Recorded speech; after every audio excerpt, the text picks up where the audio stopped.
Монашескую обитель пандемия, казалось бы, не тронула нисколько. Изо дня в день монахи занимаются привычной деятельностью. Трудятся, проводят богослужения. Каждый день в 6 утра.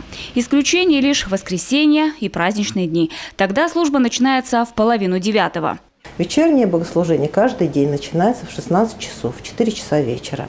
Ну и еще вечером молитвенное правило для всех, кто живет в монастыре.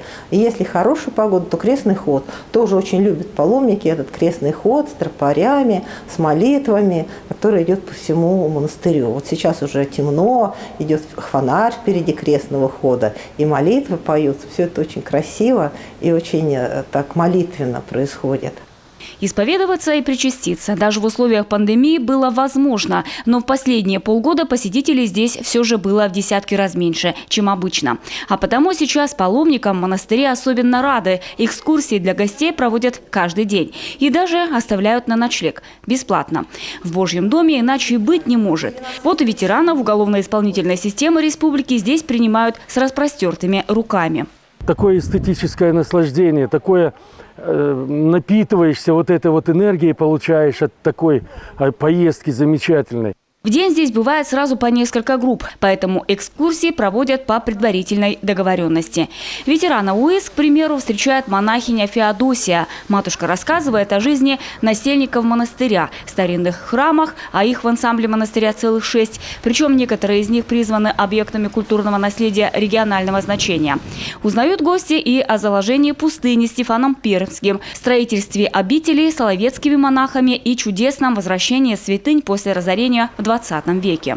Здесь стали размещать различные учреждения. Ну, в первую очередь, сельскохозяйственную школу. Ну и что? Ну, кладбище под огород приспособили. Ну, вот что сделаешь. И когда стали восстанавливать монастырь, я еще подробно расскажу об истории монастыря. Вот.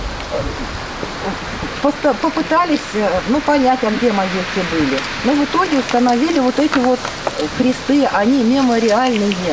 Понятно. И вот только под последним рядом крестов лежат уже монахи нашего времени. Особенно волнительным путешествие становится для Манифы Кошелевой. Она потомок Федора Тюрнина, иеромонаха Филарета, одного из первых строителей обители. Я восхищаюсь трудом тех людей, которые это построили в те далекие времена.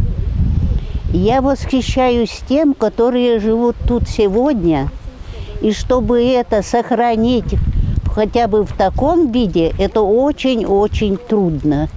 На первом этаже самого высокого в комплексе монастыря здания колокольня находится храм Зосимы, Савватия и Германа Соловецких. Именно здесь находится место упокоения отцов-основателей обители. Отец Александр, помощник начальника УФСИН по организации работы с верующими, служит молебен, а после паломники кланяются мощам святых.